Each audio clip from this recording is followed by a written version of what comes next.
Doctora, ¿Sí? Valderrama y Angelov estamos juntas en la misma computadora. No hay problema.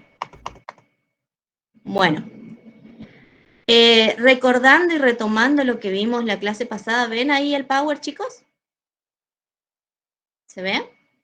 Sí, se ve, profe. Sí, se ve, Sí, profe. Bueno, cualquier cosa, si a ustedes en algún momento les cuesta leer el Power, avísenme, entonces yo trato de ampliar la pantalla. Para retomar y recordar un concepto que yo les dije que era importante que ustedes sepan y que no relacionen únicamente cuando se dice documento que emite el odontólogo con un papel o con un escrito. Ustedes recuerden el concepto de documento, ¿sí? Que si se acuerdan, era todo objeto que representa un pensamiento en cualquier forma que ese pensamiento se exteriorice o se materialice.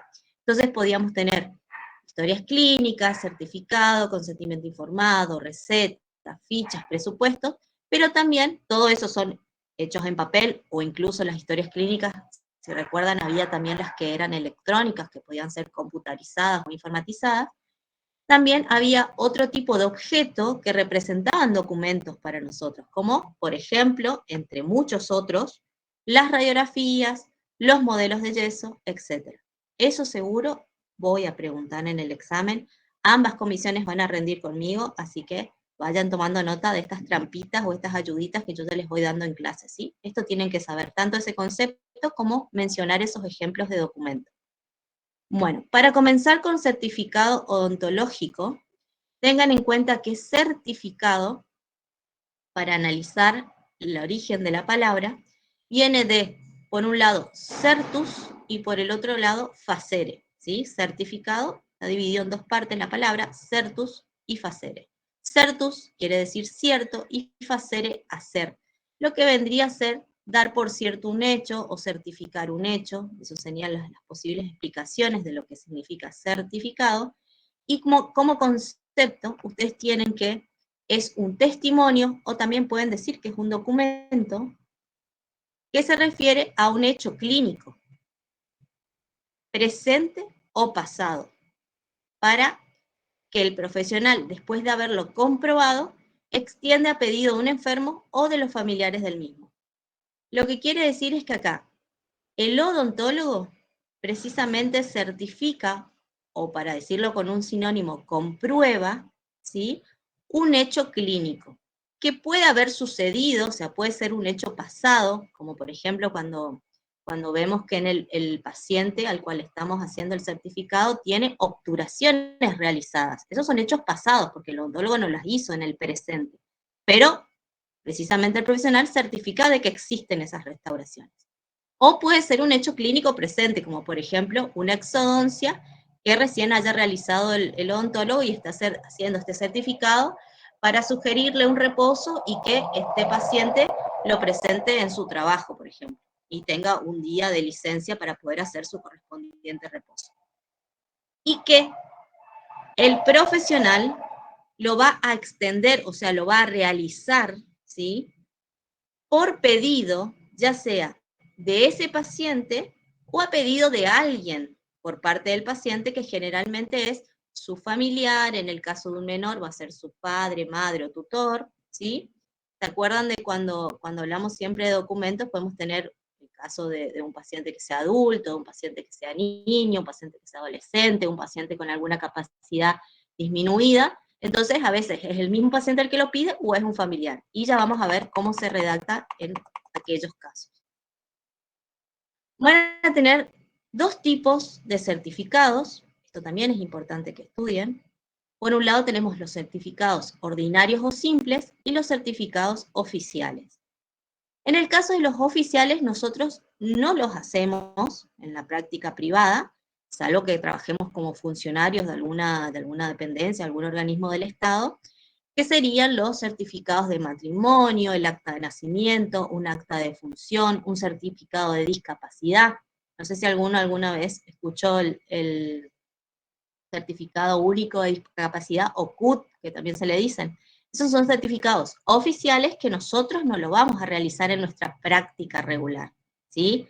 salvo con la excepción de que trabajemos para algún organismo del Estado, seamos funcionarios públicos. Pero si no, simplemente vamos a realizar certificados del otro tipo, que son los ordinarios o simples. En ese caso, tenemos otra vez dos diferentes tipos de certificados, que son los de buena salud y el certificado de enfermedad. ¿Cuál es la diferencia? Que el certificado de buena salud son aquellos, ¿sí?, que van a acreditar precisamente una condición de aptitud, que puede ser física o psicofísica, y que informamos precisamente el estado de salud odontológico, por supuesto, porque nosotros somos odontólogos, de ese paciente, ¿sí? Generalmente son los certificados que solicitan los colegios, suelen solicitar a los niños que son alumnos, digamos, que van a entrar al colegio, suelen pedir un certificado de buena salud. A veces también cuando se entra a alguna fuerza armada, o a veces algunas empresas privadas también piden, como parte de toda la serie de estudios médicos que piden, un certificado de buena salud odontológica, ¿sí? Y el certificado de enfermedad son aquellos donde se está acreditando, se está comprobando la existencia de alguna patología, ¿sí?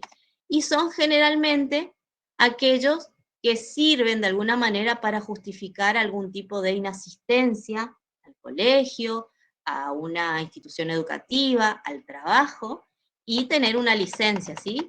Justificada, por supuesto, una falta justificada.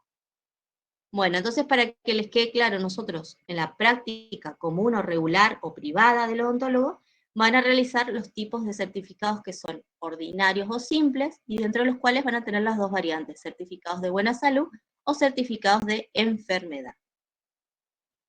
A su vez, como todo documento, los certificados van a tener características, ¿sí? Ellas son, debe ser veraz, o sea que debe decirse la verdad, debe comprobar un hecho que es cierto, porque si uno falsifica un certificado, cae en un delito, que tiene consecuencias, ¿sí? Debe ser legible, como todo documento que ustedes realicen, tiene que poder ser leído por cualquier otra persona, aparte de ustedes mismos. Así que si uno tiene fea letra, hay que tratar de hacerlo lo más prolijo, ¿sí?, que se pueda, para que cualquier otra persona lo pueda leer. Debe ser descriptivo. ¿Eso qué quiere decir? Que debe, de alguna manera, describir precisamente, o constar o detallar el hecho que se está comprobando. Debe ser coherente, y por eso precisamente tiene una estructura que se debe respetar, ¿sí? Y dice que también es documentado. ¿Por qué? Porque cuando uno realiza un certificado, si bien el certificado que se confecciona se lo entrega a quien lo está pidiendo, puede ser el paciente o puede ser un familiar del paciente, hay que dejar constancia en dónde de lo que uno está realizando. ¿Dónde vamos a dejar constancia? Historia clínica. Exactamente, acuérdense del principio de unicidad que tenía la historia clínica, que está integrada por todo lo que se le va realizando al paciente, y el certificado es también un tipo de prestación, ¿sí? Es un documento que se confecciona y que en la historia clínica debe dejarse asentado la fecha, la hora y el hecho que se está precisamente constatando o comprobando en ese documento que se extiende, y a quién se le entrega también. Eso es algo importante que ustedes pueden dejar constancia: se le entrega al paciente o se le entrega al familiar, para que también ustedes después recuerden a quién entregaron. Porque imagínense que el paciente, por ahí vino la mamá a pedir, y después la mamá pierde el certificado y viene y les reclama, y usted le dice, no, pero yo le entregué a usted. Y ustedes van a tener ahí la constancia en la historia clínica de que dejaron. Ustedes capaz a veces no se acuerdan también si entregaron, no entregaron, si se olvidaron. Y la historia clínica, acuérdense que es como nuestra ayuda a memoria, más allá que es un documento importante.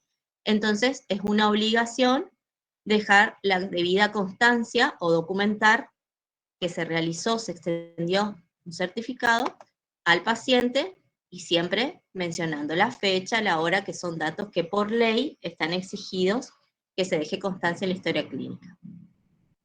Ahora, cuando ustedes van a confeccionar o van a realizar un certificado, en primer lugar tienen que asegurarse de la identidad del titular del certificado. O sea, ustedes están extendiendo el certificado constatando un hecho de la persona tal, Juan López, por ejemplo, entonces sería lo ideal, más allá que Juan López sea su paciente, ya sea la primera vez que va con usted o sea un paciente regular, pero que de todas formas por ahí, como resguardo, y para asegurarse de que están poniendo correctamente los datos, escribiendo bien el apellido, el nombre completo, tiene que constar el número de documento en el certificado sí o sí. ¿Y por qué les parece que tiene que tener el número de documento aparte del nombre en el certificado? ¿Por qué sería importante? Porque se pueden llamar más de una persona con el mismo nombre. Exactamente, porque pueden haber varias personas con el mismo nombre. Entonces, sí o sí, no solamente nombre, sino también número de documento. Y para asegurarse que el paciente, más allá que les pueda decir verbalmente, mi nombre completo es tal, mi número de documento es tal, para asegurarse, como ustedes, es un documento importante donde ustedes van a estar firmando, ¿sí? Eso le da una validez legal, asegúrense de que están poniendo bien los datos y pídanle el documento a ese paciente, ¿sí? Después tienen que poner la fecha y la hora en que se está realizando, se está constatando, se está certificando ese hecho. Tienen que determinar el objeto, o sea, el hecho que están certificando, tienen que detallarlo brevemente, por supuesto. Un certificado ustedes habrán visto seguramente certificados en su vida, y que acuérdense que entra en un recetario, o sea, que es algo cortito lo que se escribe, pero tiene que ser lo más explícito o detallado posible. Debe entregarse ese certificado. No es como la historia clínica o el consentimiento que nosotros lo vamos a guardar en nuestro consultorio, sino que el certificado es algo que se le extiende, ¿sí? Se le entrega al paciente o a quien lo solicita. Cuando uno dice extender, significa entregar, ¿sí? Para que entiendan esa palabra.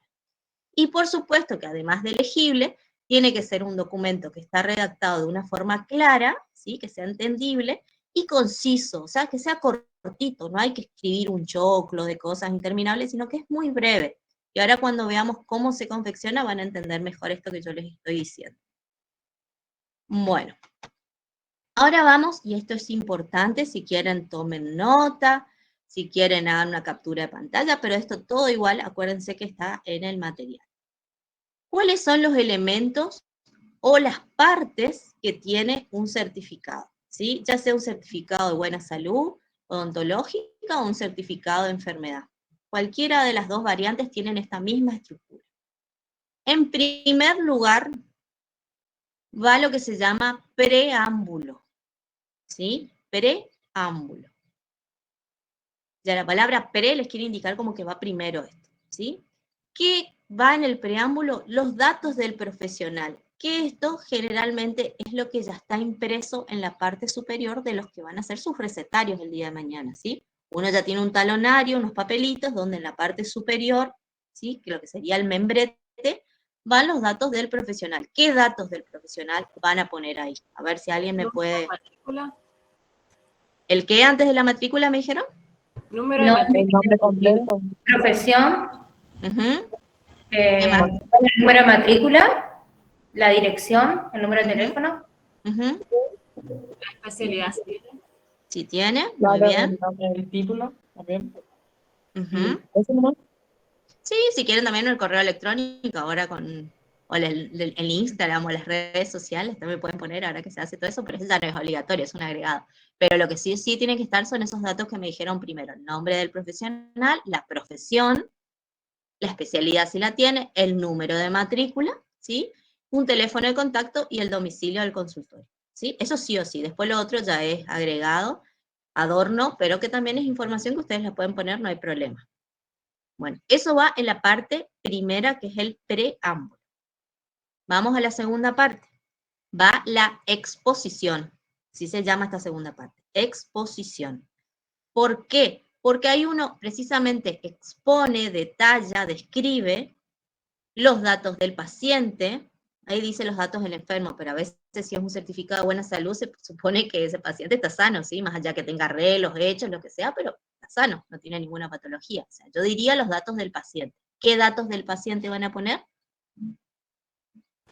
Nombre y DNI. La edad.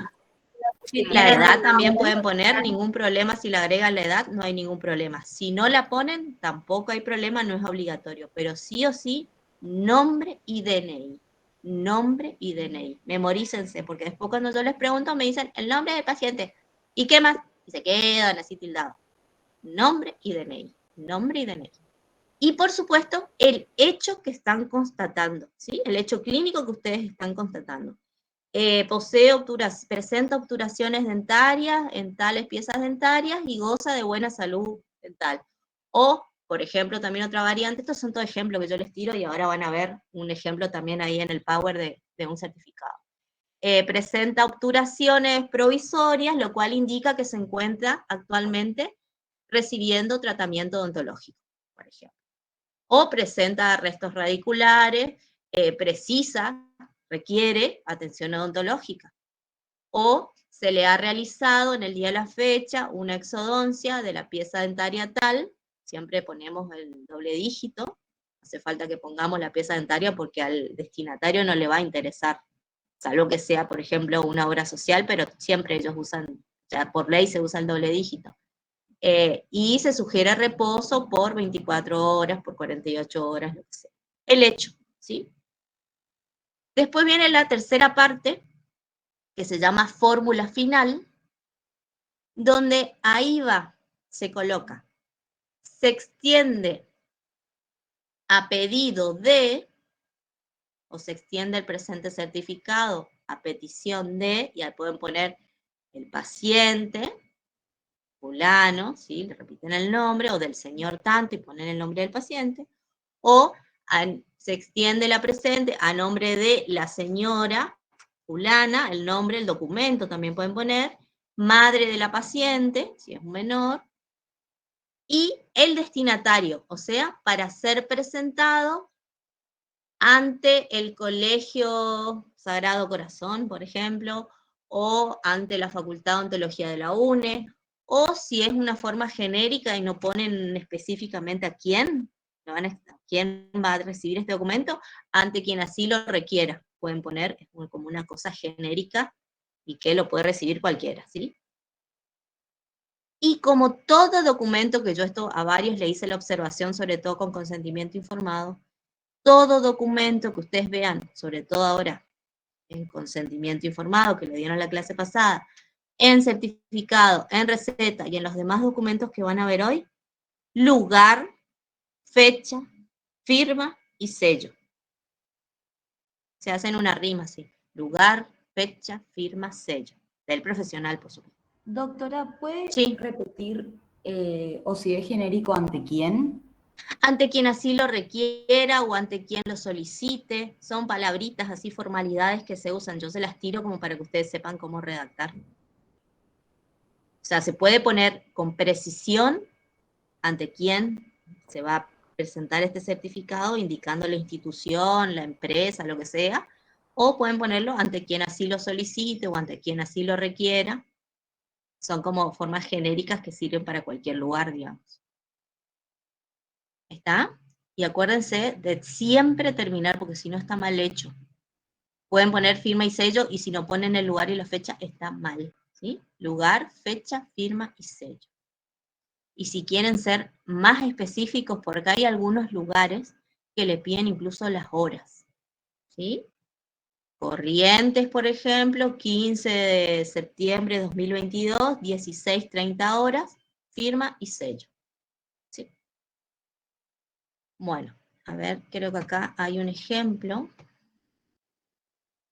Un segundito.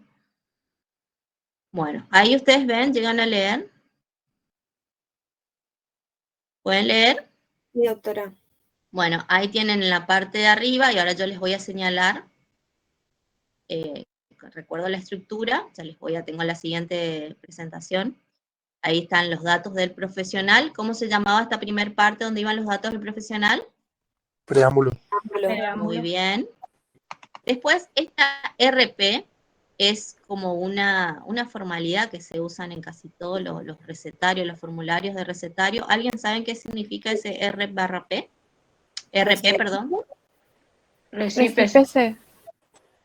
Sí, o también había otra variante que era recíbase, prepárese, que es más que nada en las recetas, cuando eran las farmacias magistrales que recibían la orden del preparado y lo procedían a elaborar. pero es una formalidad nada más que se usan los recetarios. O sea, si ustedes eso, al hacer su ejemplo del recetario, lo olvidaron poner, no lo ponen, yo en mi caso no les descuento puntos, porque eso ya se supone que está preimpreso, ¿sí? No hace falta, incluso si ustedes hacen su certificado, lo tienen que hacer de urgencia y no tienen su recetario a mano, lo pueden hacer en cualquier hoja en blanco, lo importante es que estén todos estos datos, ¿sí? La facilidad de tener ya preimpreso los datos del profesional es como para agilizar nada más la redacción, pero ustedes pueden hacer en cualquier hojita en blanco, ¿sí? No hay problema con eso, mientras que estén todos los datos. Bueno, después viene la segunda parte. ¿Cómo se llamaba la segunda parte donde pongo los datos del paciente y el hecho? Exposición. Exposición, muy bien. Después viene la parte donde se pone a pedido de quién y para ser entregado a quién. ¿Y cómo se llamaba esa parte? Fórmula final. Fórmula final. Y todo documento termina con lugar, fecha, firma y sello. ¿Sí? En el sello generalmente está el nombre del profesional, la profesión, acá yo tengo como OD, la profesión OD, nombre y el número de matrícula. ¿Sí? Ahora vamos a ver lo mismo, pero señaladas las partes. Achico un poquito. Ahí tienen el preámbulo, donde van todos los datos del profesional, que son los que generalmente ya están preimpresos. La exposición, donde van los datos del paciente, acuérdense por favor, nombre y DNI, si quieren poner la edad la ponen, si no, no hay problema, pero nombre y DNI sí o sí, si no está incompleto. Y el hecho, en este caso dice, certifico que el señor Claudio Cerdán, DNI número tanto, ha sido atendido en el día de la fecha en mi consultorio entre las 17 y 18:30 horas. Yo no estoy poniendo qué le hice, ni qué prestación, ni qué atención le di específicamente, y no hace falta que la ponga. Lo que yo estoy dejando constancia, en este caso, en este certificado, es que él estuvo en mi consultorio en este horario, y que a él le pueden pedir, por ejemplo, en su trabajo, porque tuvo que retirarse, tuvo que llegar más tarde, ¿sí? Entonces, esta es otra forma, hay miles de variantes que pueden redactar. No hace falta siempre que pongan la prestación que se realizó. Un caso como este es totalmente válido. La fórmula final, se extiende este documento a pedido del paciente para ser presentado ante las autoridades que lo requieran. Acá es muy genérico, también está bien redactado, así que si ustedes lo hacen así, no hay problema, pero siempre tienen que estar a quién se le extiende, o sea, a quién se le entrega, a pedido de quién, y ante quién va a ser presentado. ¿Sí? Esas dos cosas son importantes, son imprescindibles que estén en la fórmula final. Y por último, y no se olviden, y los voy a machacar hoy la cabeza con eso, lugar, fecha, firma y sello. El que en el práctico se olvide de poner lugar, fecha, firma y sello, va a tener el chancletazo virtual que le voy a mandar desde acá en la próxima clase, porque tanto que les repito, no que se vayan a olvidar, por favor. Bueno, ahora vamos a ver un cachitito de legislación, o sea, el fundamento. Esto que nosotros les enseñamos, no es que a nosotros por capricho se nos ocurre que tienen que hacerlo así, con estos datos, sino que todo esto, acuérdense, siempre está basado en la legislación vigente, ¿sí? Por un lado tenemos, si ustedes recuerdan que esto ya lo estudiaron en la primera parte, para el primer parcial, a nuestra bendita ley de 17.132, en su artículo 27 decía: los odontólogos podrán certificar las comprobaciones que realicen en el ejercicio de la profesión. ¿Qué quiere decir esto?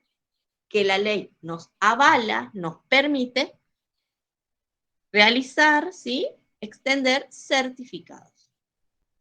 Por otro lado, hay un decreto reglamentario de esta ley, que es el 6216 del 2006, que lo que agrega a lo que tiene que ver con certificado es que deberán ser fechadas, o sea, tienen que estar la fecha, firmados por el profesional en formularios impresos, dice acá, con su nombre y apellido, profesión, matrícula y domicilio. Lo que yo les decía de la hojita en blanco es una situación excepcional, no es que ustedes van a estar haciendo en una hoja en blanco su certificado.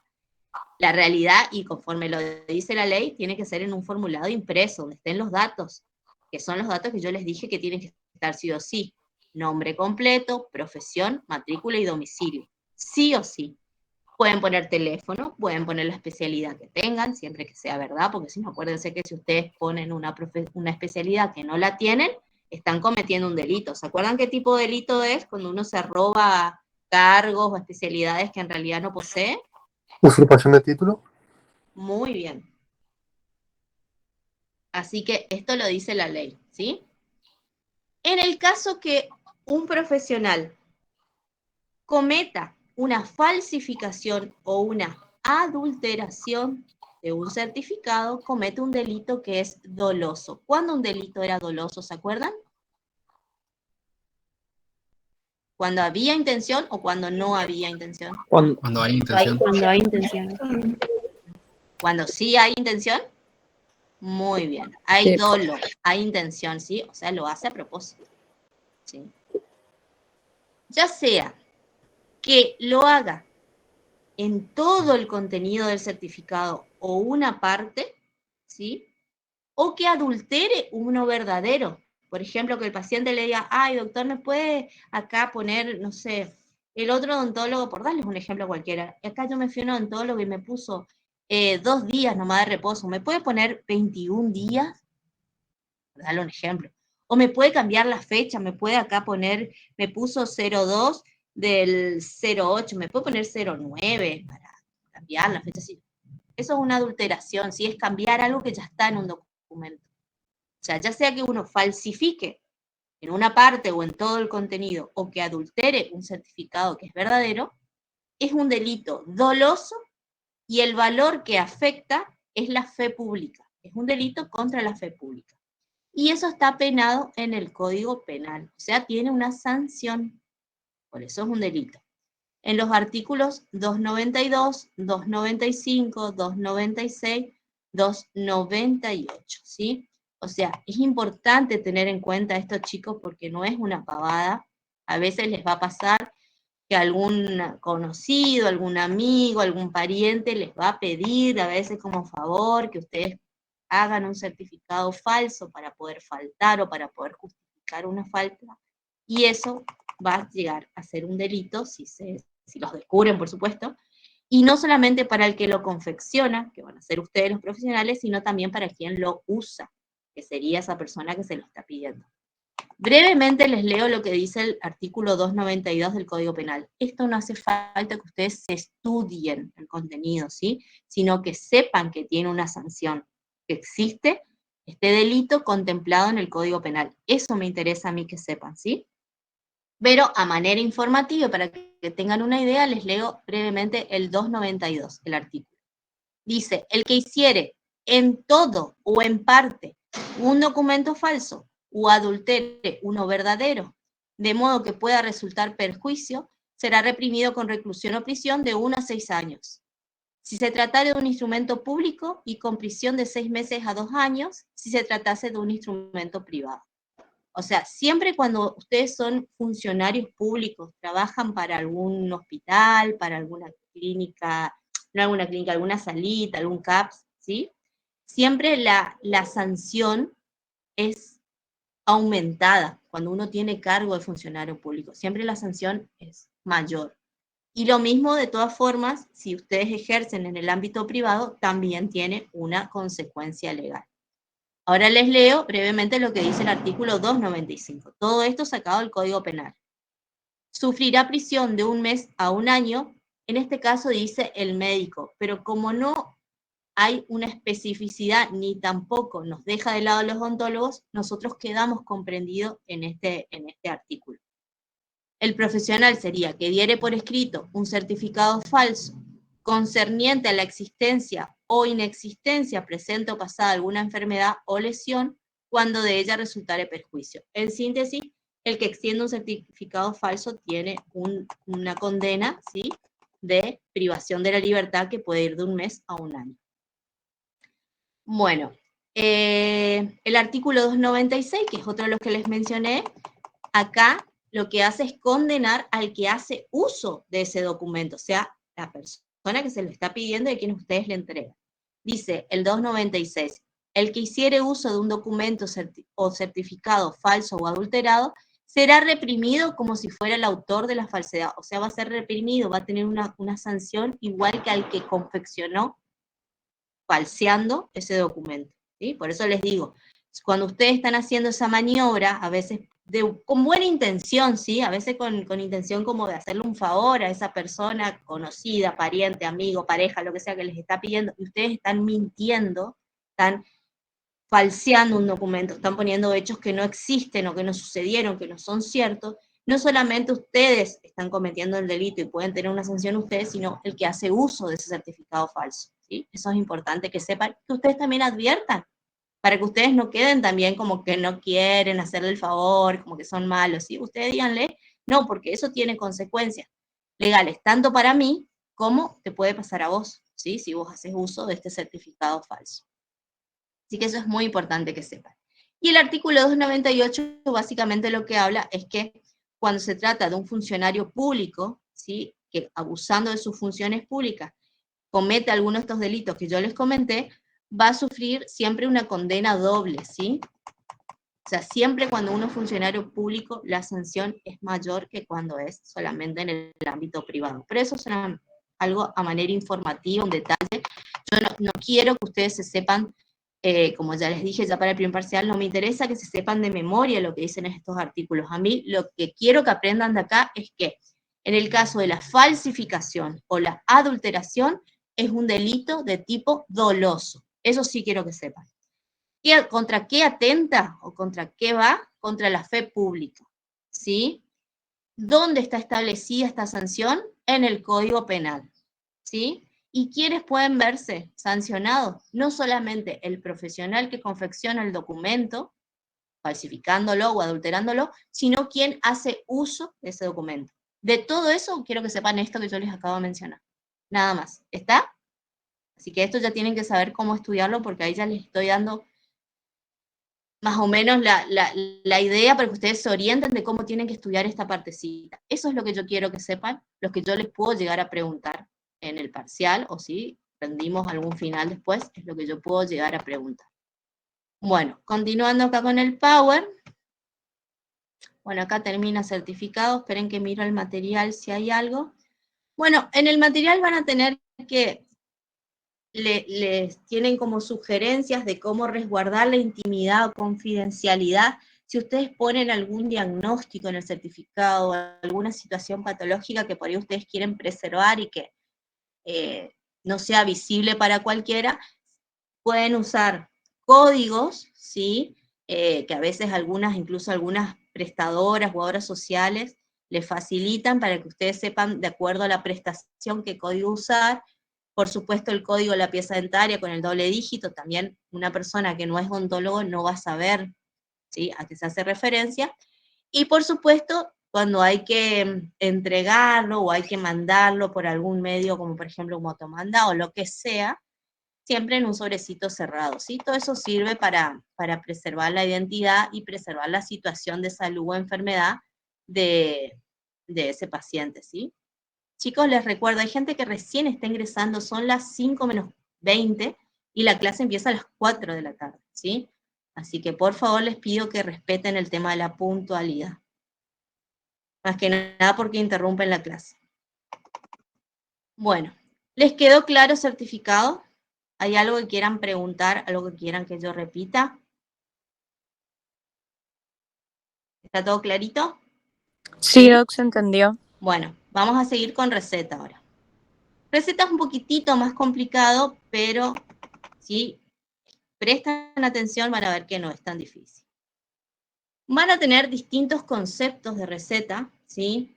Algunos de ellos dicen que es la prolongación del tratamiento en el hogar del paciente, es una orden escrita que el profesional legalmente capacitado, donde prescribe la medicación al paciente para su dispensación por la farmacia, o es un acto final donde el odontólogo pone su buen criterio, su conocimiento y su técnica al servicio de la salud del paciente a través de los medicamentos. Cualquiera de estos conceptos ustedes lo pueden estudiar, ¿sí? Básicamente tienen que saber lo que es una receta, que es un tipo de documento, ¿sí? Donde yo les puedo decir así, y lo pueden imitar ustedes de esta forma en el examen. Es un tipo de documento donde el odontólogo prescribe alguna medicación o alguna terapéutica o tratamiento al paciente, ¿sí?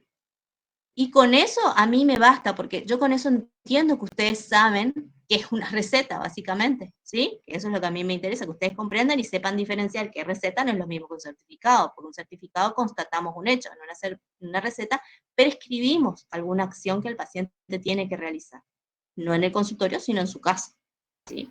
Profe, ¿puede repetir lo que dijo, por favor? Ya me olvidé lo que dije porque improvisé. Es para que ustedes sepan hablar con sus palabras, capaz no se los digo igual. Pero básicamente, ¿cómo ustedes podrían conceptualizar receta? Es un documento, ¿sí? Es un documento que el odontólogo realiza para prescribir un medicamento, ¿sí? O alguna determinada terapéutica al paciente, ¿sí? Y con eso para mí ya basta. Así de sencillo, porque yo con eso entiendo que ustedes comprendieron.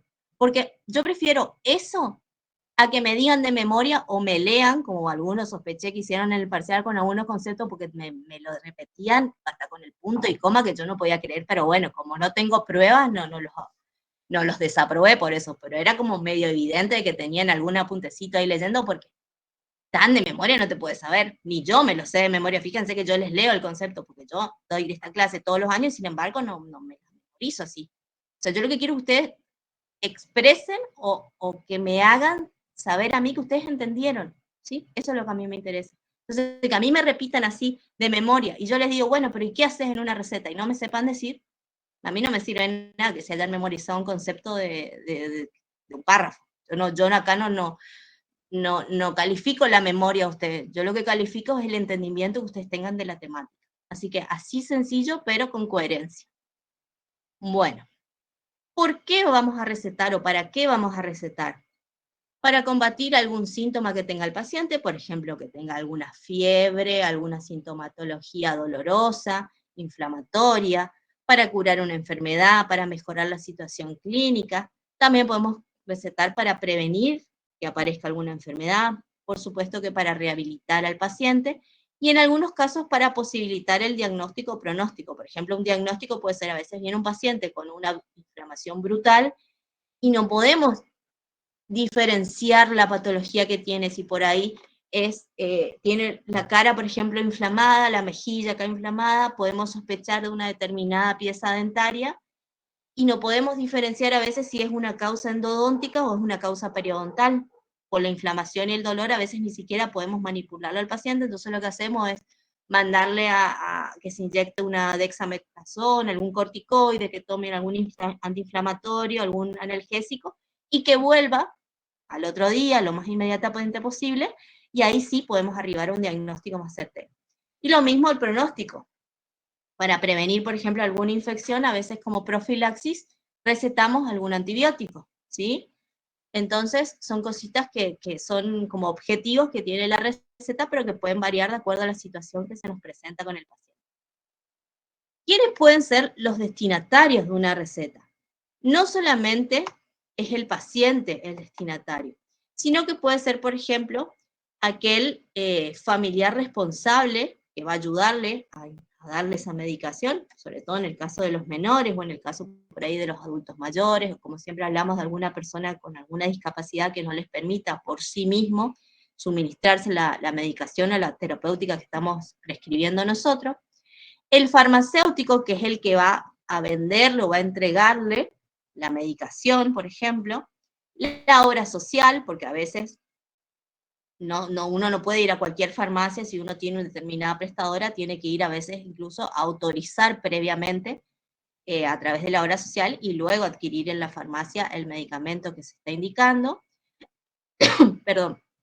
Puede ser también dirigido a algún colega, en el caso que el paciente realice otra consulta, y como todo documento puede ser requerido por la justicia, ¿no? Por ejemplo, ante una demanda, y que esto, como todo documento, ¿qué tipo de función tiene el documento? ¿Se acuerdan que era de perpetuidad, de garantía y de qué más?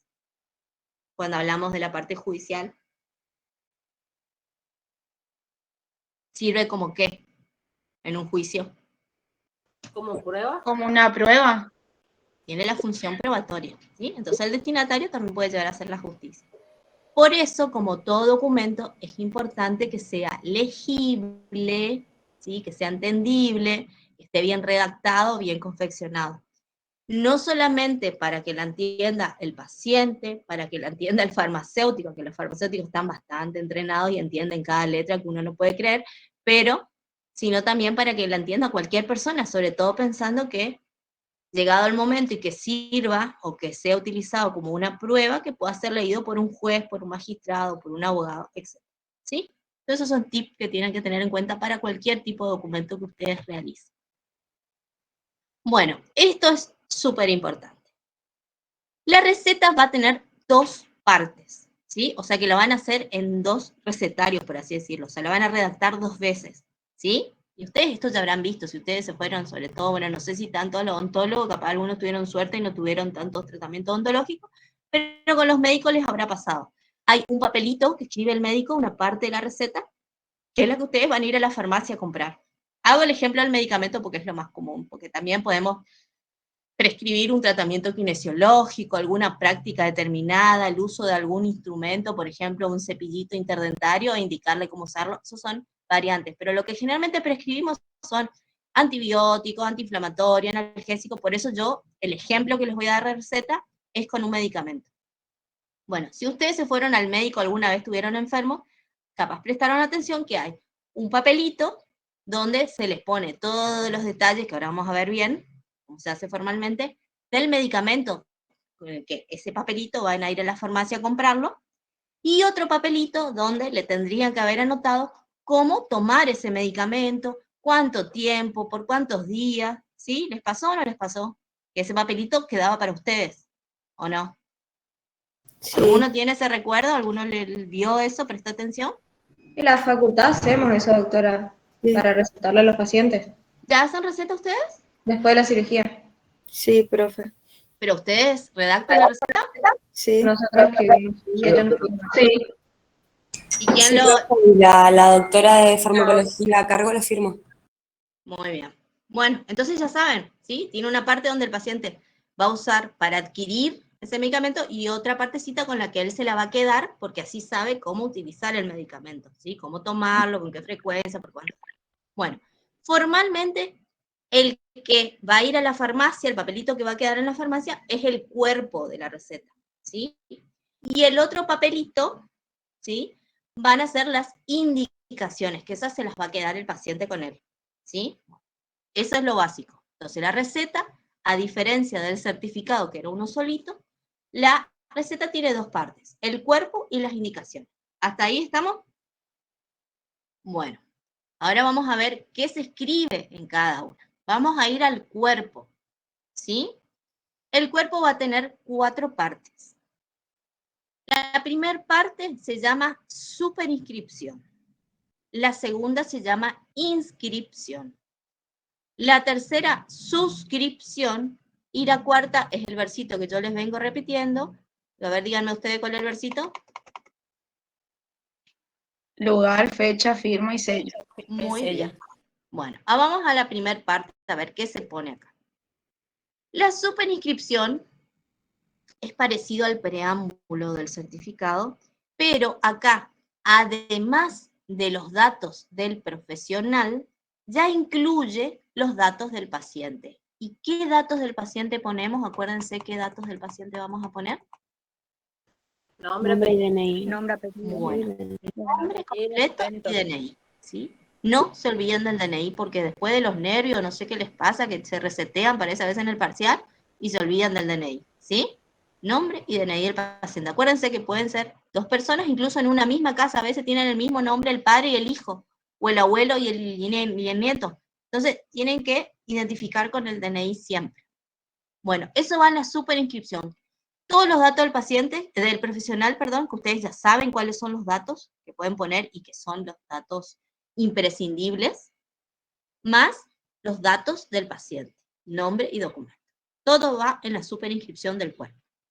En la segunda parte, que es la inscripción, y acá se quiere complicar un poquito, porque si ustedes ya están haciendo receta, van a tener una idea, acá va el nombre genérico del medicamento. Antes no existía, que hoy sí existe una ley de genéricos, se les dice así ordinariamente esa ley, porque antes se podían o se ponían nombres comerciales. los cuales por ahí los laboratorios usaban esto como para de alguna manera ofrecer ciertas ventajas a los profesionales y decirle, bueno, si vos recetás siempre esto, yo te doy a cambio un voucher, te traigo medicaciones, muestras gratis. Entonces como que había una cierta imparcialidad. Para tratar de lograr una imparcialidad al momento de hacer las recetas y también pensando en el bolsillo del paciente y que pueda tener, porque a veces un laboratorio, la misma medicación de un laboratorio es mucho más cara que la de otro laboratorio, solamente por el tipo de laboratorio, pero la droga en sí es la misma. Entonces, con la ley de genérico, en la receta hay que poner el nombre genérico del medicamento, o sea, la droga, ¿sí? Vamos con un ejemplo clásico que ustedes lo conocerán, amoxicilina, ¿sí? No ponemos amoxidal, no ponemos amoxilina, no ponemos amoxicilina. Después el laboratorio le pondrá su nombre comercial. No se nos interesa que tenga amoxicilina. Después se pone la cantidad del principio activo. Por ejemplo, 500 miligramos. También podría ser 1 gramo, ¿sí? Es la cantidad del principio activo. Si es en líquido, va a ir no en miligramos, sino en mililitros, ¿sí? Se puede poner una marca sugerida. Eso sí se permite. Ahí ustedes en el ejemplo tienen amoxidal 500. ¿Se puede o no se puede? O sea, no es algo obligatorio. Lo que es obligatorio es el nombre genérico, la cantidad del principio activo y la forma de presentación. Siguiendo con este ejemplo, puede ser comprimidos, ¿sí? Si es miligramos, seguramente va a ser comprimidos. ¿Hasta ahí estamos con la inscripción? ¿Entendieron? Sí. Bueno, seguimos con la tercera parte, que es la suscripción. Y acá va, la cantidad del medicamento, por ejemplo, una caja de 10 comprimidos, o una caja de 14 comprimidos, o 2 cajas de tal. Depende de lo que tenga que tomar el paciente y por cuánto tiempo. Y se repite de nuevo la forma de presentación. Siguiendo el ejemplo, amoxicilina, 500 miligramos comprimido. Y se termina con el cuarto paso, que es el versito. ¿Cuál era el versito? ¿Cuál era el versito? Lugar, Lugar, fecha. Firma y sello. Parecemos de preescolar, pero es la única forma. Ustedes se van a acordar. Van a terminar esta clase y van a saber que va lugar, fecha, firma y sello. El que solía el trabajo práctico, te va a recibir un hermoso mensaje de mi parte diciendo, te dormiste en la clase. Bueno, vamos ahora a ver un ejemplo. ¿Ven ahí mi pantalla? Nombre del profesional, ¿sí? Y que en este caso se incluye los datos del paciente. ¿Y cómo se llamaba esta parte? La, no, ¿cómo era? La Superinscripción. superinscripción. Después viene, ¿sí? Lo que sería la droga, ¿sí? El nombre genérico, la cantidad de principio activo y la forma en que, la forma de presentación, digamos, de esa droga, digamos, de ese medicamento que estamos recetando. ¿Cómo se llamaba esa partecita? A ver, vamos a ir con este porque se pide. Inscripción. Ahí ya tienen ya coloreado y tienen señaladito la superinscripción, la inscripción que recién les dije, después cómo viene la presentación, la cantidad, digamos, una caja de 10 comprimidos, una caja de 14 comprimidos, lo que sea, como venga el medicamento, y después lugar, fecha, firma y sello. No es difícil, ¿sí? Lo importante es que sepan el nombre. Bueno, si ustedes hacen una cosa así, o si a ustedes se les pide oralmente que relaten cómo harían la receta, y así sencillito, está perfecto, ¿sí? Ustedes acá, ahí yo en el ejemplo les había dicho acá, si recuerdan que acá se repite, amoxicilina, 500 miligramos comprimidos, yo acá no lo repetí en este ejemplo, pero no hace falta repetirlo, ¿sí? Lo importante es que estén estos datos nada más, el nombre genérico, la cantidad de principio activo, si vienen comprimidos, si vienen en Doctora, presentación tengo líquida. una Sí. duda. Porque, o sea, para mí le faltaría una parte, pues nosotros en farmacología, antes de la fecha iría el diagnóstico. ¿Iría o no? Mira, lo puedes poner y no va a estar mal. A veces las farmacias, sobre todo cuando van a hacer descuentos con la obra social, sí o sí te piden que esté el diagnóstico. Sí o sí te piden. Le pregunté porque justamente no está y nosotros no, o sea, obligan a que pongamos sí o sí el diagnóstico. Está Al bien, igual, está al bien. igual, por ejemplo, que las indicaciones hace que después de cada número pongamos el número, o sea, el símbolo, el signo, y entre paréntesis, 1, por ejemplo, y así. ¿Está bien? Sí, sí, sí. No, todo lo que ustedes pueden aclarar está bien. Y el diagnóstico acá, nosotros no lo consideramos como obligatorio. Sin embargo, si ustedes lo ponen, no está mal. Y ya les digo, les va a pasar después la práctica, y está buena tu aclaración, que, por ejemplo, si ustedes hacen una receta para IOSCOR, por ejemplo, que es una obra social de la mayoría acá de los que viven en Corrientes, que son empleados públicos, o incluso si hacen para Swiss Medical, para, no sé, cualquier otra que sea privada, Medife, la que sea, casi siempre piden el diagnóstico. Así que está bueno que así ya tengan en la práctica y que lo agreguen. Si a ustedes a mí en el examen se olvida decirme el diagnóstico, yo no les voy a bajar puntos por eso. Pero está bien mientras más completa sea. Esto sería como lo básico, ¿sí? Pero está bien esa aclaración para que tengan en cuenta, porque les va a pasar que a veces no les quieren aceptar en la obra social a los pacientes porque falta ese detalle. Bueno, vamos a la otra parte de la receta, ¿sí?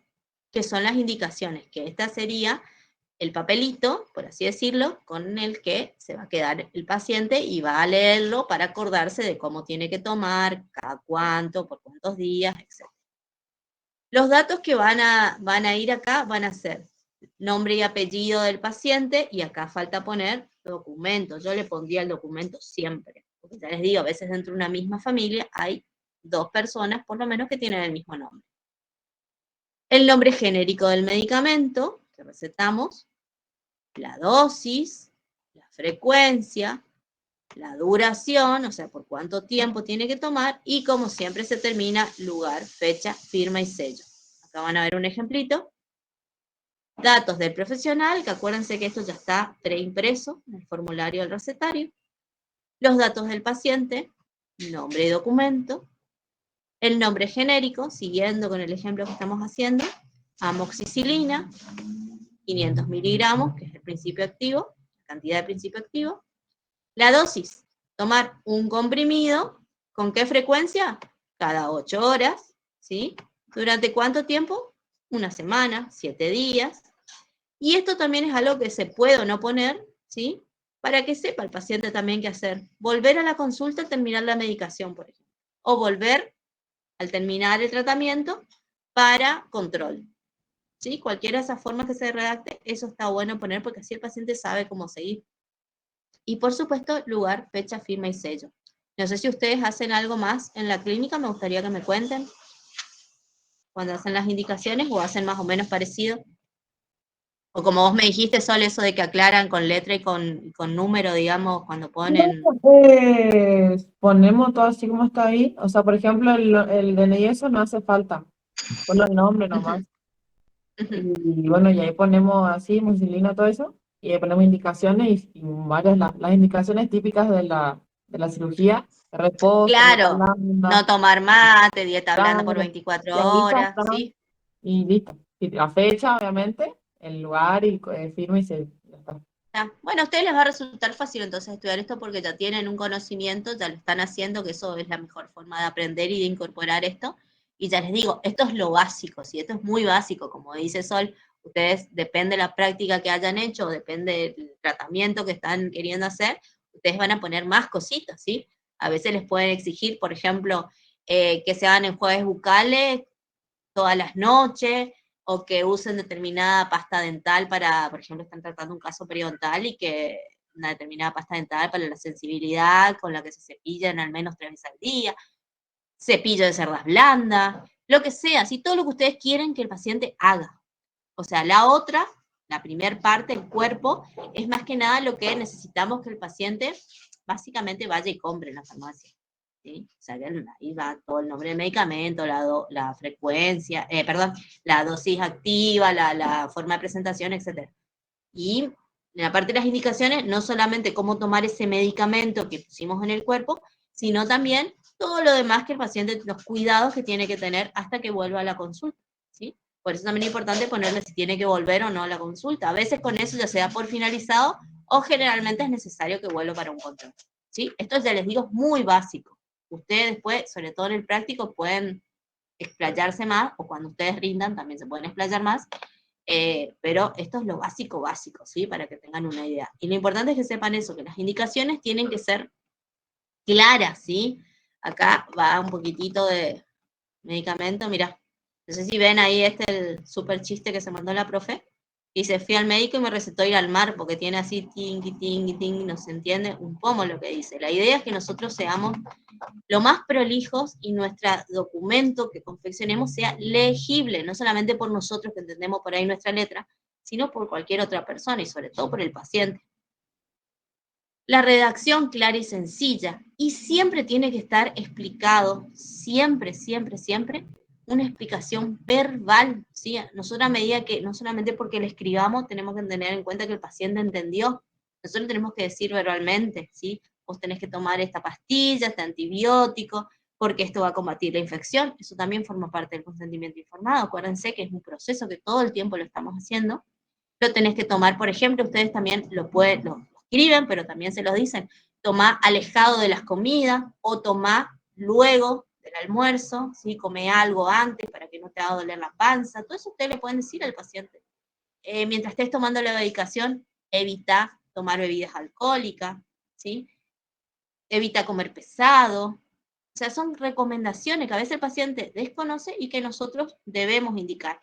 Y no solamente por escrito, sino tiene que estar acompañado de esta explicación verbal, porque también eso sirve que el paciente, a medida que escucha, cualquier pregunta que tenga, ya le evacúe, más allá que él pueda tener nuestro teléfono y se pueda comunicar ante cualquier duda. Pero si en el momento de nosotros evacuamos todas las consultas, el paciente va a estar más tranquilo y nosotros también. También le podemos explicar, sin asustar y sin tampoco ser dramático, los efectos que puede tener la medicación. Si nosotros le empezamos a decir al paciente, esto puede tener efectos secundarios, puede tener una embolia, puede tener un ACV, porque si ustedes se ponen a leer el prospecto de los medicamentos, hasta un ibuprofeno puede tener unos efectos secundarios terribles, o sea, nosotros eso no les vamos a decir, pero sí con determinadas medicaciones a veces podemos, advertirles que, por ejemplo, le puede causar sueño, ¿sí? O que se puede sentir con un breve mareo, o sea, advertir si es necesario, ¿sí? Lo que puede llegar a sentir el paciente, ¿sí? Pero no tampoco exagerar, porque si no le vamos a asustar y el paciente no va a querer tomar la medicación, así que hay que ser muy medido en la información que damos. Nunca hay que decirle al paciente, bueno, toma esto y cualquier duda lee el prospecto, porque el paciente no va a entender el prospecto, ni se va a poner a leer, ni generalmente no tienen paciencia, ¿sí? Y tampoco usar abreviaturas que no sean las que conocemos todos, las que se enseñan, ¿sí? No inventar palabras nuevas para que sea lo más claro posible ese documento que estamos confeccionando. Bueno, en las recetas también vamos a tener dos tipos, según el ámbito de prescripción y según la prescripción. Según el ámbito, se dice que hay recetas que son privadas, que son las que hace el consultorio en su consultorio particular, las recetas que son utilizadas por las obras sociales, que a veces algunas obras sociales incluso tienen como su propio formulario donde se completa, las recetas hospitalarias, recetas especiales, y después, según la prescripción, tenemos las magistrales, las específicas o patentadas, y las de nombre genérico. Las que yo acá les enseñé, les di el ejemplo, es la que utiliza el nombre genérico del medicamento. También se pueden usar, nosotros hoy en día por la legislación no lo usamos, que es con el nombre comercial o específico, y las magistrales son aquellos que se usan muy rara vez, eran más comunes hace ya largo tiempo, que son esos preparados que uno indicaba y que ciertas farmacias confeccionan o realizan o preparan. Hoy en día acá en Corrientes hay creo que una sola farmacia que hace preparados magistrales, una farmacia que está por Bolívar y Santa Fe, que es la farmacia Corrientes, una farmacia muy antigua, y que hay algunas pomadas, algunas cremas que a veces determinados tratamientos requieren, que algunos odontólogos todavía hoy en día usan, y que se puede hacer la receta indicando la preparación que queremos y que esa farmacia prepare y le otorgue, se le venda, digamos, al paciente, pero son raras ocasiones. Generalmente la que van a usar es la de nombre genérico. ¿Ustedes usan la de nombre genérico en la clínica o les dan con el nombre comercial? ¿El genérico usan? Sí, el genérico nos Está piden, bien, pero bien. podemos Pueden colocar poner la el- marca sugerida, acuérdense. Sí. Pero Sí, pero así, marca sugerida, se como usted aclara. dijo, no es obligatorio igual. Exactamente, Sí, no es el obligatorio. genérico. Sí. Bueno, Profe, nosotros le ponemos la marca sugerida entre paréntesis. está bien, está bien. Para ser más específico yo pondría marca sugerida, pero es como que hoy en día ya la farmacia interpreta y no pasa nada. Lo importante es que sepan que tenga que ir el nombre genérico. Porque a veces también en el apuro, suele pasar que los profesionales a veces también se equivocan del nombre comercial, a veces lo escriben mal. Entonces la farmacia te dice, ay no, pero este nombre comercial que te puso está mal, no te puedo vender. Pero si tiene el nombre genérico, te ofrece alternativa, la farmacia te dice, pero tengo este otro que tiene esta misma droga y ya es válida la receta, no hay problema. Así que esa también es la idea de que vaya el nombre genérico al medicamento. Bueno, también hay una base jurídica en esto, y que está en nuestra conocida ley 17.132. Si se acuerdan del artículo 2, inciso B, que era el que decía, se considera ejercicio de la odontología, prescribir, indicar, aplicar cualquier procedimiento, directo, indirecto, etcétera, etcétera, y la palabra prescribir lo que hace es avalarnos a los profesionales odontólogos a que podamos confeccionar recetas, donde prescribimos alguna terapéutica, generalmente un medicamento, ¿sí? Es un documento al cual tenemos permitido realizar. Y el artículo 30, que hablaba de las prohibiciones, una de las prohibiciones que estaba en este artículo estaba prohibido usar en las prescripciones, o sea, en las recetas que confeccionemos, signos, abreviaturas o claves que no sean los enseñados o conocidos por todos, sino estar inventando palabras nuevas, sino que ser lo más técnicos y claros posibles. Bueno, con eso terminamos receta. ¿Hay algo que ustedes quieran preguntar, algo que no les haya quedado claro? ¿O estamos bien Doctora, con el tema? Yo tengo Sí. una duda. ¿Viste Sí. indicaciones que ahí usted presentó que poníamos primero el nombre genérico de la marca que vamos a utilizar sería, y nosotros hacemos, por ejemplo, tomar un comprimido de amoxicilina, así sería. No es que ponemos, a ver, póngale diapositiva si me acuerdo. Estoy buscando las indicaciones estas. Más abajo, en el recetario. Ahí sería, nosotros nos ponemos primero el nombre genérico, ponemos tomar un comprimido de amoxicilina 500 cada 8 horas durante 7 días. Así nos enseñaron a nosotros. Está perfecto. Está bien. Porque están todos los datos que se requieren, lo único que cambia es el orden. Dale. Yo pensé que tenía que tener justamente ese orden. No es tan estricto. Lo importante es que tenga así, o sea, que no sea que me pongas el nombre del paciente acá abajo, la fecha y la firma acá arriba, o sea, que siga más o menos este orden, pero en la redacción con que estén los datos, que sería el nombre del medicamento, la cantidad de la droga, la frecuencia, yo le la aclaro duración eso del tratamiento, porque el de farmacología cuando nos enseñó nos dijo que si poníamos así como está, si ponemos otro medicamento abajo, el paciente puede llegar a confundir. Las tomas de cada medicamento. Todo lo que sirva para que sea más claro y específico para el paciente está perfecto. Esto es a manera de ejemplo nada más, pero está perfecto como lo hacen ustedes, sí. Aparte se lo enseña el profe de farmacología, sabe más que nosotros. Así que está muy bien. Sí, no hay problema con que esté. Lo importante es que esté la frecuencia, o sea, ¿qué medicamento? Porque a veces le indicamos 2, 3, 4. Como vos decís, se puede confundir. Entonces, que esté bien aclarado qué medicamento, con qué frecuencia y por cuánto tiempo. ¿Sí? Bueno, porque a veces los profesionales también te ponen cada 12 horas, cada 24 horas, pero no te ponen cuántos días. Y el paciente está pobre ahí pensando, no sabe, y se toma un mes, se toma 15 días, o toma un día y piensa que ya está. Entonces es importante todos esos datos, no importa el orden, ¿sí? Lo importante es que estén esos datos. Bueno, con eso termino receta. Y ahora, muy brevemente, vamos a ver otros documentos que también usa el odontólogo, que por ahí no son tan así como conocidos. Doctora, Pero, una duda existencial, porque nosotros esto ocurrió. Sí. La prescripción de la receta siempre tiene que estar hecho a mano, nunca en forma digital. ¿Vos decís que la imprimas, la hagas en una compu y la imprimas? Claro, yo la hago en una compu, imprimo y le doy al paciente. No habría problema. No habría problema. Lo importante es que esté la firma y el sello tuyo, sí. Eso sí. Sí, está. Y todos los datos.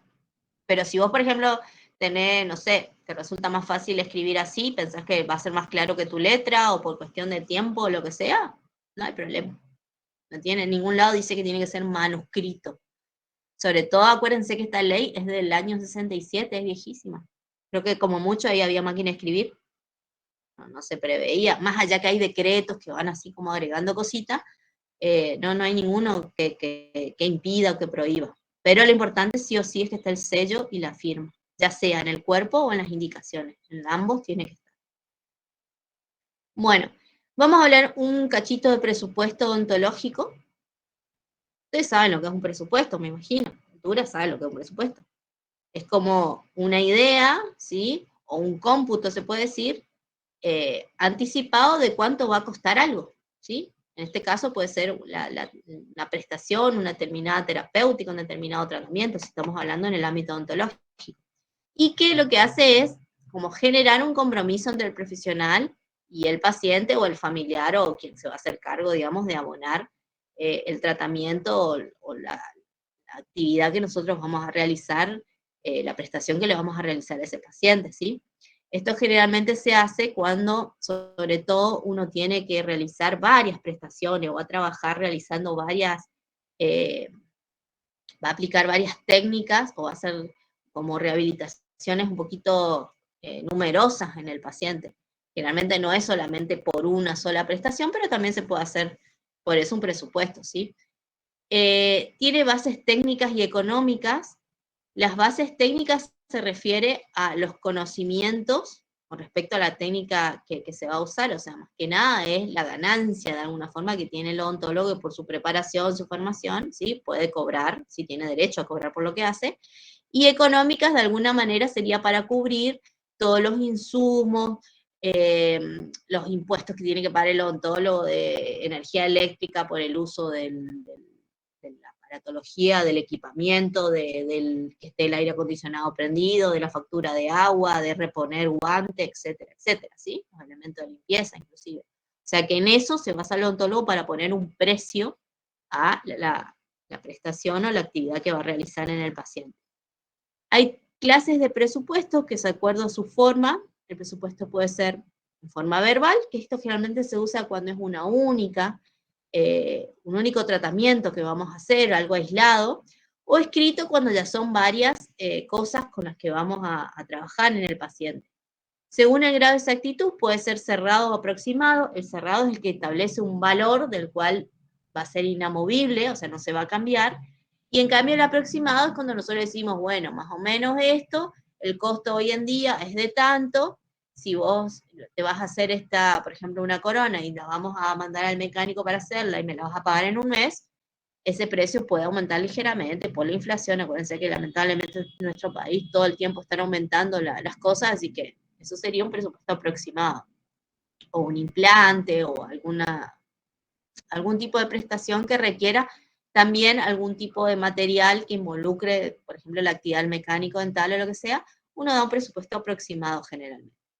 Y según la precisión puede ser global, entonces se le da un número que incluye todo lo que vamos a hacer, pero sin especificar el precio de cada cosita que vamos a hacer, o puede ser detallado donde se describe cada tratamiento, cada actividad y su precio y después el valor total. Es fácil, ¿no? Yo creo que se entiende, no es muy complicado el presupuesto. Y es un documento también que usa el odontólogo. Generalmente el odontólogo, si lo hace por escrito, lo más adecuado sería hacerlo por duplicado. Incluso lo pueden usar, si lo quieren escribir 2 veces, usan un papel carbónico, ponen en el medio de su recetario, así de las 2 hojitas, escriben en la de arriba y ya le va a quedar en la de abajo la copia para ustedes, lo anexan en la historia clínica, pero que ustedes también se acuerden. Como ya les digo, ustedes van a tener muchos pacientes y después no se van a acordar de cada cosa. Entonces, ustedes van a tener ahí la copia para acordarse de qué precio le pasaron, si fue el presupuesto cerrado, si fue el presupuesto aproximado, si fue global o detallado. Entonces evita cualquier tipo de problema en comunicación con nuestros pacientes, ¿sí? Yo les recomiendo hacerlo así con copia. Para no escribir 2 veces, usan un papel carbónico, o como hace Sol, que por ahí es más moderna, y lo quiere hacer en la compu, está perfecto, ¿sí? Y se los guardan en la compu, o lo imprimen y lo anexan a la historia clínica. Acuérdense que todo va con la historia clínica. La historia clínica es como la mamá de todos estos documentos, entonces ella incluye a todos. Bueno, después otro tipo de documento es la derivación de pacientes. ¿Qué pasa generalmente? Nosotros por ahí, ya en la práctica, y por una cuestión de tiempo, de facilidad o de confianza que solemos tener con los colegas a los cuales solemos derivar nuestros pacientes, lo solemos hacer en forma verbal, ¿sí? Realmente le hacemos una llamada telefónica, un mensajito, pero formalmente, ustedes tienen que saber que la derivación de paciente debería hacerse por escrito, así por lo menos dice la legislación. Ya les digo, después en la práctica uno lo hace de la forma que lo hace. Lo ideal es hacerlo correctamente y de forma, respetando todas las formalidades, pero yo por lo menos en la práctica veo y lo he hecho sin hacerlo por escrito, lo cual no significa que esté bien, ¿sí? Porque después pasa algo y uno no tiene de qué, cómo probar, ¿sí? Lo que hizo, o lo que pidió, o lo que quedó con el otro colega, o lo que sea. Pero bueno, según la legislación dice que tiene que ser por escrito la derivación de paciente. ¿Dónde tienen que consignarse estos datos? Los datos del paciente, nombre y apellido siempre, el motivo de la derivación, indicar cuál es la patología, la enfermedad, la afección que está teniendo el paciente, qué pieza dentaria o piezas dentarias van a ser tratadas, si hay urgencia o no en el caso, y por supuesto si se encuentra no medicado, en caso afirmativo, qué tipo de medicación o alguna advertencia importante que tengamos que darle a ese otro colega o ese otro profesional, como por ejemplo, si tiene alguna alergia, ¿sí? Sobre todo algún medicamento, o si es un paciente diabético, es un paciente hipertenso, ¿sí? Cualquier dato de relevancia tendríamos que dejar consignado en este documento de derivación que estamos haciendo para que el otro colega esté al tanto, ¿sí? Sobre todo cuestiones que pueden influir en el tratamiento o en la práctica. Este es un ejemplo de derivación, otra vez hecho en un recetario, donde en la parte superior van a estar todos los datos del profesional, o sea, nosotros, que somos los que confeccionamos, ¿sí? Derivado a la odontóloga y el nombre del otro profesional al cual nosotros derivamos al paciente, el domicilio de ese profesional, el teléfono, y acá dice el motivo. Se solicita la endodoncia de pieza dentaria tal al señor tal, acá me faltaría el documento, yo lo agregaría. Se encuentra medicado con amoxicilina 500 miligramos, una formalidad, saludos cordiales, lugar, fecha, firma, sello. Esto es un ejemplo, ¿sí? Pueden haber muchas otras redacciones, pero básicamente para que tengan una idea. El tema de la derivación, ya les digo, no sé si ustedes la van a hacer el día de mañana, pero tienen que saber que esta sería la forma correcta. Y otra cosa que también está establecido por ley, si ustedes leyeron en la parte de los deberes del odontólogo, que era el artículo 29 de la 17.132, y la parte de los artículos donde hablaba la reglamentación para los mecánicos dentales, en ambas partes decía que todas las indicaciones o las órdenes que el odontólogo le da al mecánico dental tenían que ser por escrito. Esa es otra cosa que en la práctica a veces se hace también charlando, ¿sí? Pero que formalmente debería hacerse por escrito. ¿Y qué se consignaría en una orden de prescripción? Por ejemplo, para una prótesis, los datos del odontólogo, o sea, nuestros datos, como siempre, los datos del paciente, en este caso si es una prótesis, qué tipo de prótesis, o corona, o incrustación, o lo que sea que querramos que nos haga nos confeccione el mecánico, cuál es la finalidad, qué material, por ejemplo, a veces podemos adjuntar alguna foto, alguna radiografía, si eso es imprescindible para el trabajo del mecánico. Podemos a veces tomarle el color al paciente y también lo indicamos en esta orden, el color que queremos con las que nos confeccione, por ejemplo, una corona, una carilla. Las indicaciones para el diseño, datos sobre el diseño, ¿sí? Y, por supuesto, lugar, fecha, firma y sello. ¿Está? Esto es muy, muy básico, pero por ahí puede ser alguna preguntita que se me... Sí. Por ejemplo, la receta es un documento. La receta puede ser presentada ante la justicia. Y si, por ejemplo, Sor quiere hacer en la computadora, y ahí como, por ejemplo, el perito, ¿cómo actuaría el perito calígrafo, creo que era? Es que lo tiene que imprimir. Es que la firma tiene que ser original, por eso lo tiene que imprimir. Ella lo confecciona en la compu, pero lo imprime. Y lo firma y lo sella. O sea, mi firma va a estar hecha a mano, por ende es algo que o sea, estoy bueno, no sale la palabra, Constatando. de que yo lo hice, aunque haya hecho virtual, por así decirte. Y ahí lo que harían sería un reconocimiento de firma y aparte un reconocimiento de contenido, que es lo que dice la receta. Entonces, que el odontólogo no solamente diga si esa es su firma o no, sino que también diga si es cierto o yo puse eso o ese contenido es verídico o no. O está alterado, adulterado, falseado, lo que sea. Pero sí o sí tiene, si solo lo hace en la compu, lo tiene que imprimir. Solo cualquiera que lo quiera hacer en la compu, yo digo solo Claro, porque pero cualquiera puede falsificar, por ejemplo, con un documento de ella y copiar y pegar la parte de la firma de ella. ¿Cómo decís que puede copiar y pegar la firma? ¿Que la falsifica la firma, decís vos? Que puede copiar la parte de la firma, la parte, cortar un documento, donde está la parte de la firma, por ejemplo, el sello de ella. Y sí, pero todo eso iría, ya te digo, si va a la instancia judicial, va a pasar por un perito, documentólogo, calígrafo, lo que sea, porque no solamente hay peritos calígrafos que estudian la letra, sino documentólogos precisamente estudian los documentos.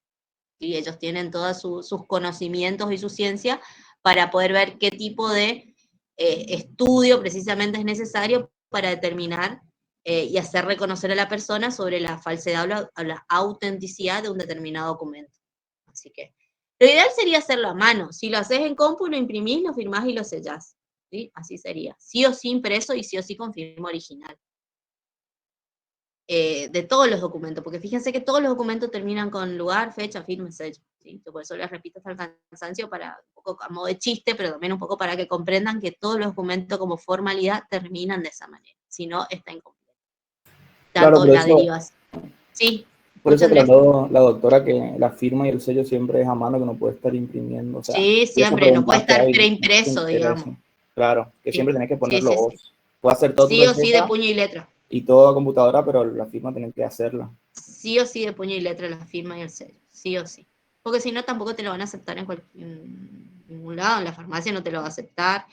Llegó a pasar que con la pandemia, que fue una situación excepcional, se aceptaba, pero se aceptaba la foto de la receta. O sea, el odontólogo, el profesional te hacía la receta, sacaba una foto y te la mandaba por WhatsApp, por ejemplo. Y vos por WhatsApp se la mandabas a la farmacia o a la obra social para que te autorice, pero una foto del original, ¿sí? Eso se llegó a aceptar en su momento de la pandemia. Hoy en día estamos como volviendo a la forma... Igual te pedían que le lleves el original después a la farmacia. También puede ser, sí, todos se manejaron como muy improvisadamente, pero dependía también de cada farmacia o de cada entidad. Doctora, me surgió una duda de la clase pasada, con la historia clínica digital, ¿cumpliría de la misma manera? ¿O cómo sería ahí? Con esta hay una excepción, porque la historia clínica, sobre todo si es la informatizada, pero suponete que vos la tengas, te la requiera la justicia, vos la tenés así digitalizada, vos la deberías imprimir, firmar y sellar, y así presentarla en la justicia como prueba. Ah, dale. Buenísimo. ¿Entendés? O sea, vos la podés ir completando, la vas llenando. Y le consulto, ¿no es válido? Viste que en ANSES, por ejemplo, cuando vos vas a firmar tu documento, te dan un tipo un coso donde vos firmás y va a digitar lo que vos firmás. No sé si me entiende eso. ¿Sería algo válido como para anexar a la historia clínica o que justifique tu firma? Sí, pero ya te digo, te repito, si te la van a pedir en la justicia, las vas a tener que presentar en formato de papel o escaneada en formato PDF, por ejemplo. Así se presenta hoy en día. Sobre todo hoy, capaz no tanto, no necesariamente en papel, pero sí en PDF digitalizado, porque hoy se impone el tema de la virtualidad de los expedientes, se está haciendo todo un cambio en corriente en el Poder Judicial de que los expedientes sean digitales, no en papel. Entonces, igual te los piden escaneados en PDF, y ahí podrías tener esa firma, digamos, holográfica ya predeterminada. Pero si lo presentas en papel, firmas ese papel. Siempre hay que firmar. Siempre hay que firmar. Doctora, sí. En el caso de que uno quiera hacer una derivación a otro profesional y el paciente, por ejemplo, no quiera que se revele, por ejemplo, que sería como una justa causa, pero al mismo tiempo al paciente no le gusta que se revele su información o no siente la confianza para revelarla todavía.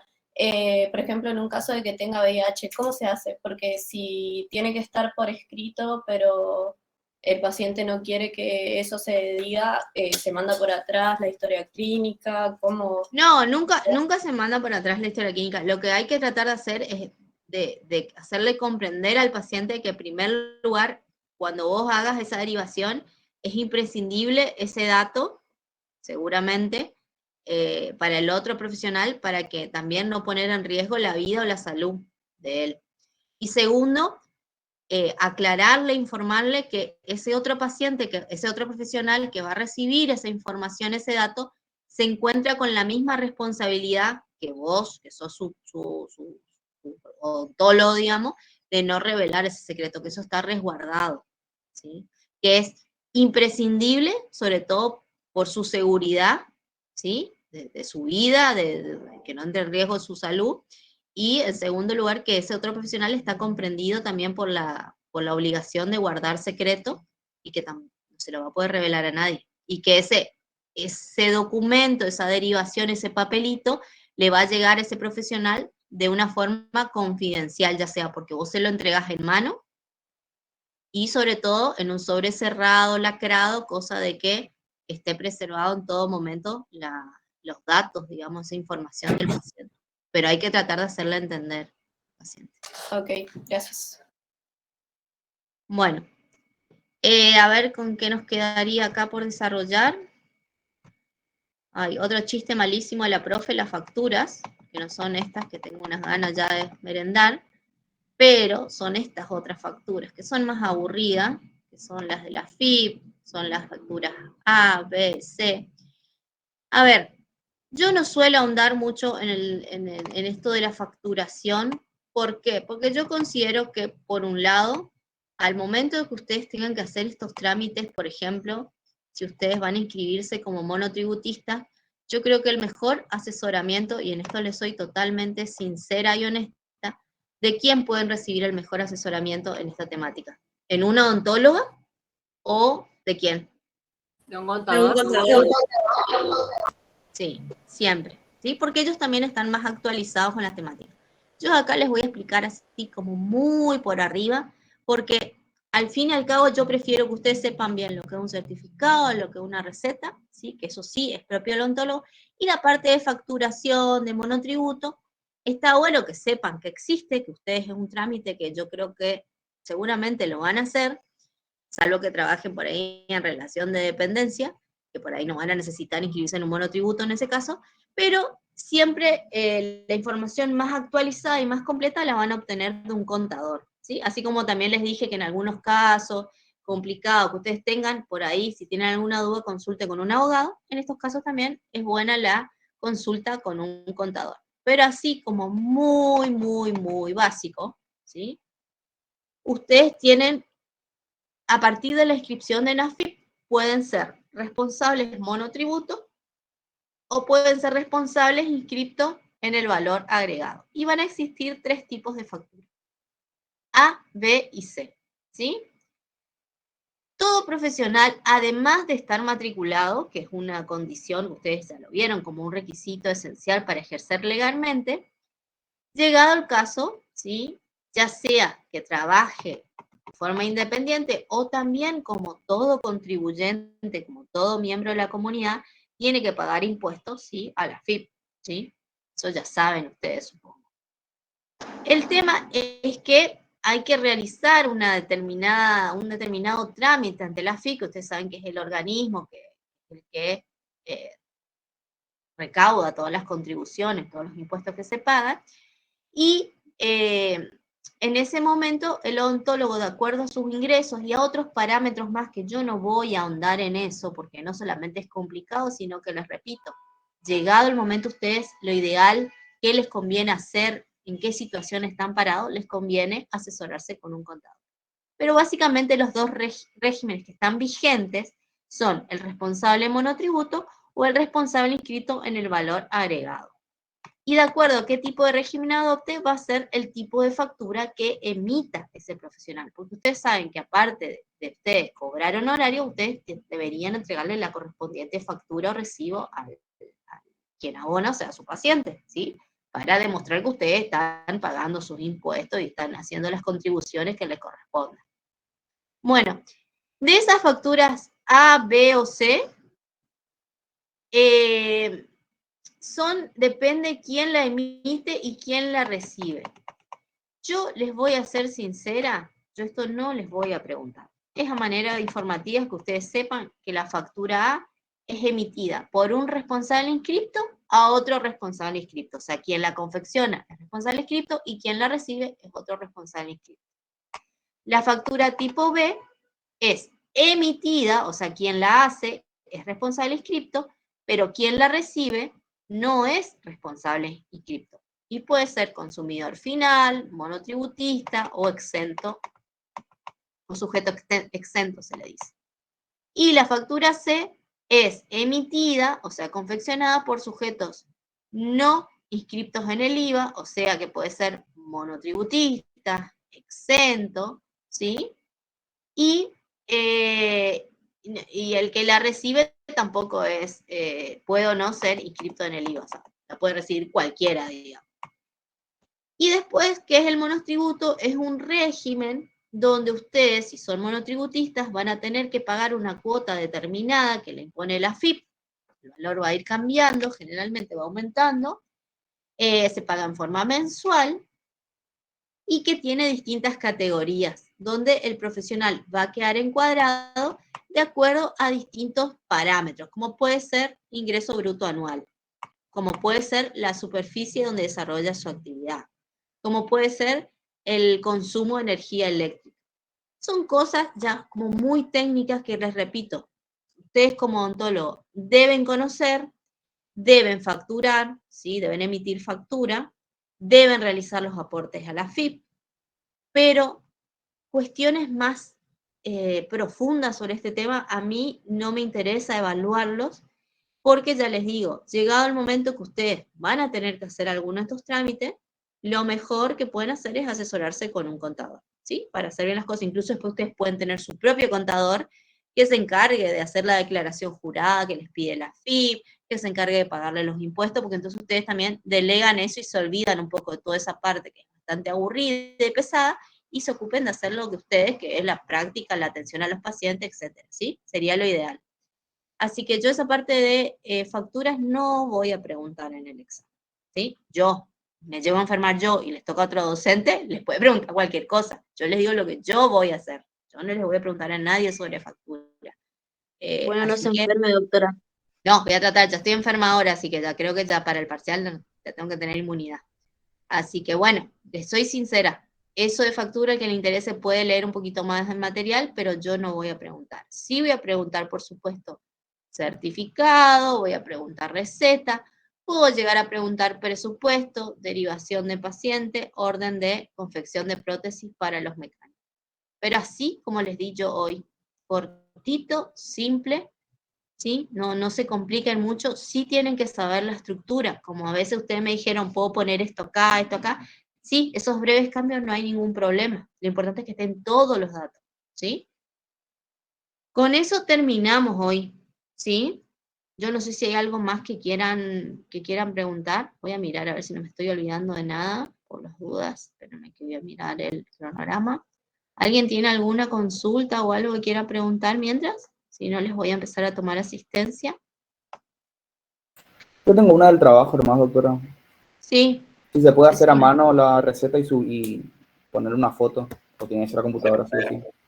Mira, sí, yo también quería preguntar lo mismo. Si lo van a hacer con letra legible, ningún problema.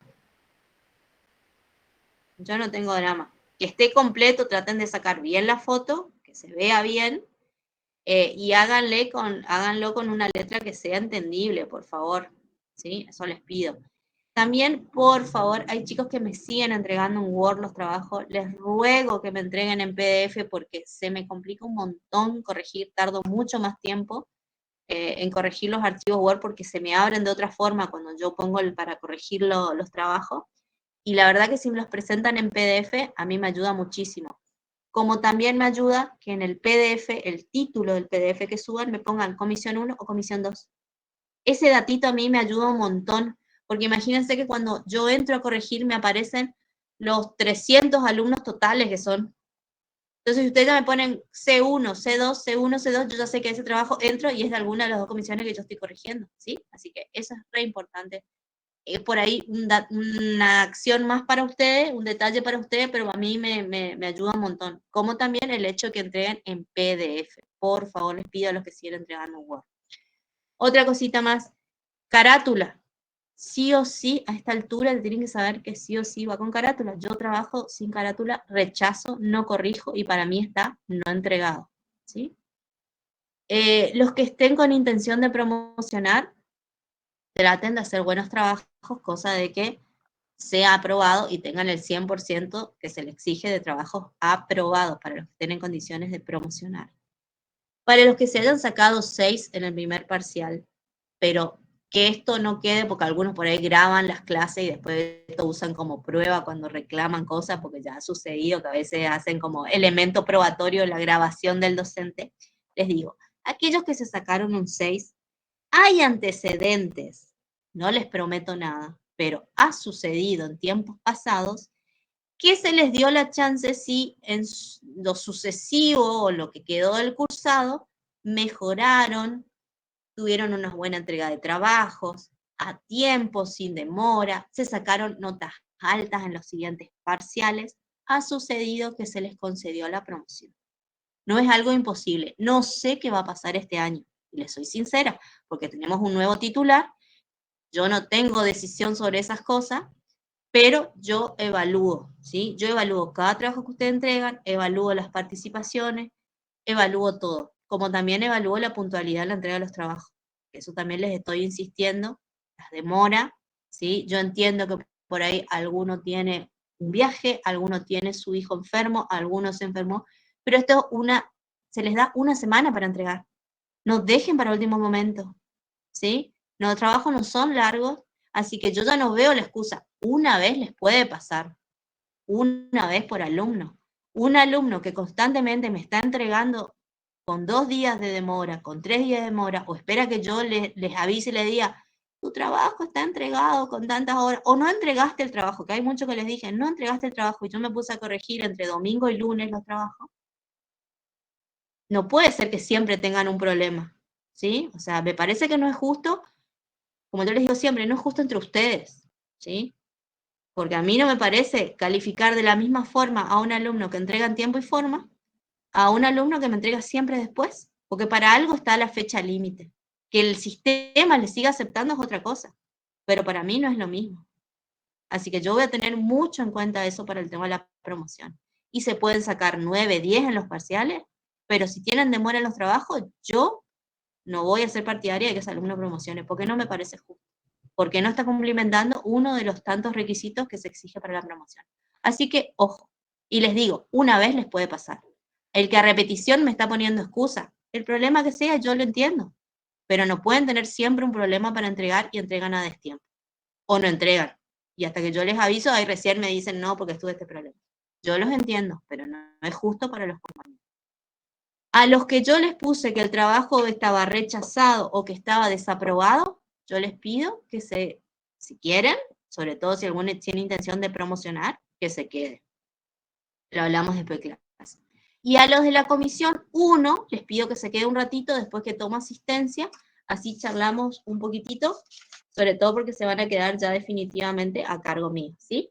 Les voy a tomar asistencia. Doctora, entonces Sí. usted avisa que los trabajos están desaprobados.